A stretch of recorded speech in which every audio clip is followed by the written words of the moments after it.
নমস্কাৰ আজি চাওঁ আহক মূলাংক 1 আৰু ভাগ্যাংক 9 নম্বৰৰ কম্বিনেশ্যনৰ মানুহবোৰ কেনেকুৱা হয়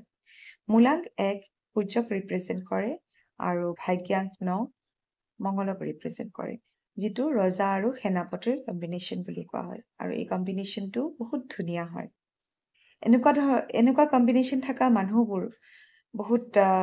ইণ্টেলিজেণ্ট হয় শ্বাৰ্প মাইণ্ডেড হয় ইগোইষ্টিক হয় জবৰদস্ত লিডাৰশ্বিপ কোৱালিটি থাকে অলপ জিদ্দিও হয় একশ্যন অৰিয়েণ্টেড হয় আৰু ইনজাষ্টিচ তেওঁলোকে কাৰো লগত নকৰে আৰু তেওঁলোকে নিজৰ লগতো হ'বলৈ নিদিয়ে আৰু তেওঁলোকে জানে লাইফত প্ৰপাৰ ডাইৰেকশ্যনটো তেওঁলোকে কি কৰিব বিচাৰে তেওঁলোকৰ লাইফত বহুত ষ্ট্ৰাগলো থাকে কিন্তু কোনো ষ্ট্ৰাগলে তেওঁলোকক ভাঙি পেলাব নোৱাৰে বৰঞ্চ তেওঁলোকক বেছি শক্তিশালীহে বনায় উইল পাৱাৰ বঢ়ায় এনেকুৱা কম্বিনেশ্যনৰ মানুহবোৰৰ প্ৰফেশ্যন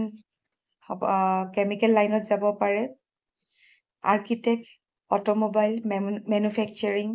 বা পলিটিক্স এনেকুৱা ধৰণৰ লাইনত তেওঁলোকে যাব পাৰে